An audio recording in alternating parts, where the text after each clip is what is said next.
cook with me. That's my husband's service dog as I make the Hello Cheese from the Trim Healthy Mama Cookbook. I have made this for years since the cookbook came out, but I have discovered some tricks along the way. As you can see, I am not measuring one ingredient at a time. I measured out all my dry ingredients before I even started my wet, because what happens with this recipe is it sets up fast.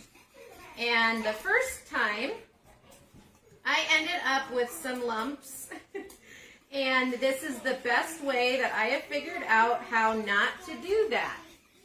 Mackenzie, can you get mommy the lemon juice, please? Lemon juice, cha cha cha. Thank you. So I do this a little off script. I measure out all my dry ingredients and then I measure out all my wet and I put them separate places. That's the lime, baby. Lemon, please. And I use a whisk pretty much the whole time. This stuff sets up really easy. The tablespoon is right there, baby. And the only thing I forgot was lemon juice because that's how this goes. So I will add that. But it's very easy to do. I've made both it and the veggie cheese. We really like the veggie cheese, so if you've never tried it, go for it. And what I'm going to use these for is to replace cheese in a couple recipes because it's the end of the month and I don't really want to go buy cheese. And I have agar powder to use. So I just consider agar powder now as a budget saving thing to have around because cheese is expensive. And when you're at the end of the month, you don't want to have to go back and buy cheese. And if I have the agar powder, I don't have to because I have all the other ingredients. So this stuff, it sets up in the refrigerator, and I'm making a quad batch because family of 9. I will use my loaf pans for this because I always make a double batch, but today I have a couple recipes I needed it for, so I'm making a 4 times batch. And you don't have to line these. They pop right out. As you can see, it's kind of a soup consistency, like a blended soup. And that's just right.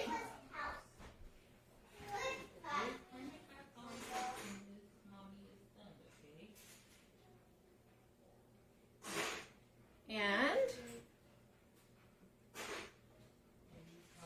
I just find the loaf pans to be easier to fit in my fridge.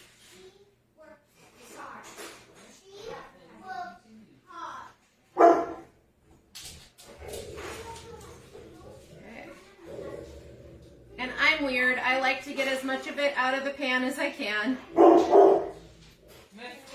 Because who doesn't want to eat everything they make, right? Oh, Kara. Sorry. Children playing all around. How's your Christmas Eve? Let me know below. Are you working or are you already off for your holiday?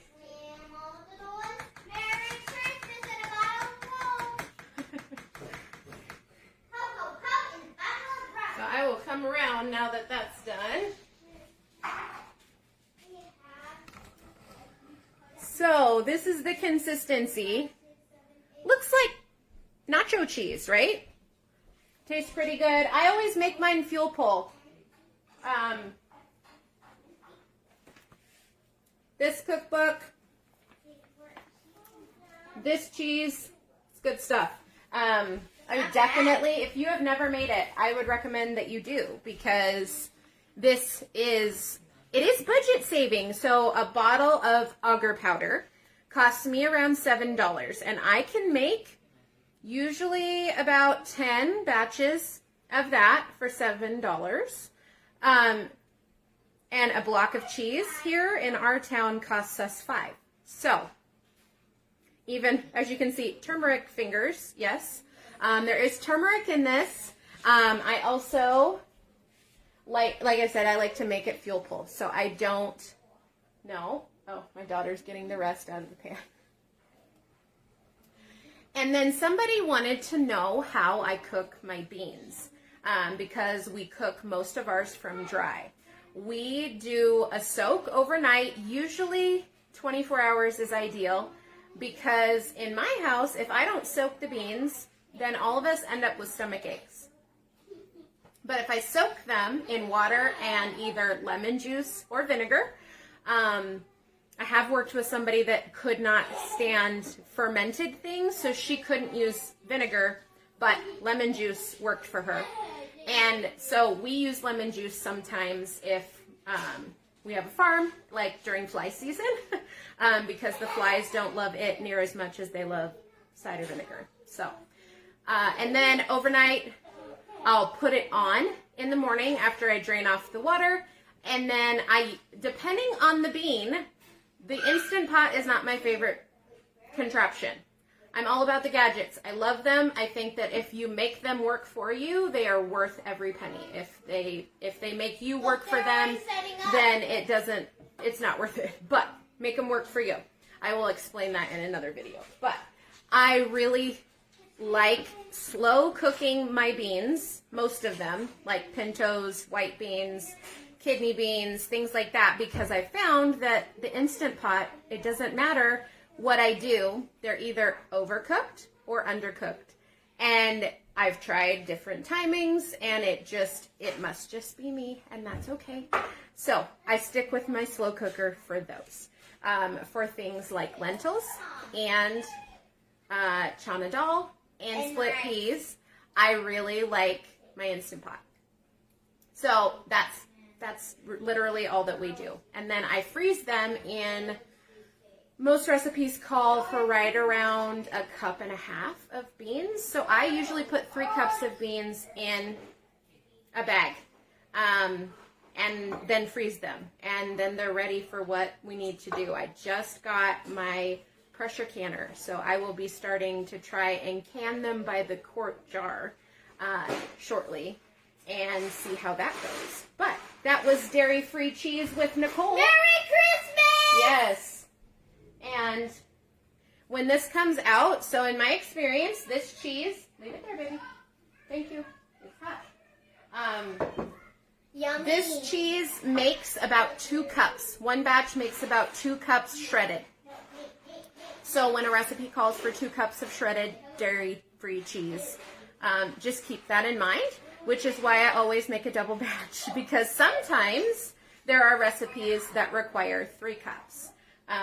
But also this cheese, it takes a minute for it to melt.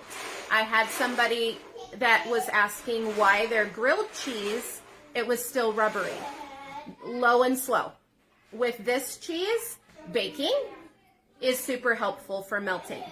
If you're making grilled cheese, put it low until the cheese starts to melt, like 2, if you have 2 on your burner, because it takes a minute. And then it will melt, and it will melt completely. I've done it with quesadillas. I've done it with bread. It just takes a minute. Then you can bump it up to whatever you want to crisp up the outside of your bread. But to get this cheese to melt, you either have to bake it or you have to go low and slow. Sorry, dog. Low and slow. So that's what I have for you today. Have you ever made Hello Cheese? And what did you think of it?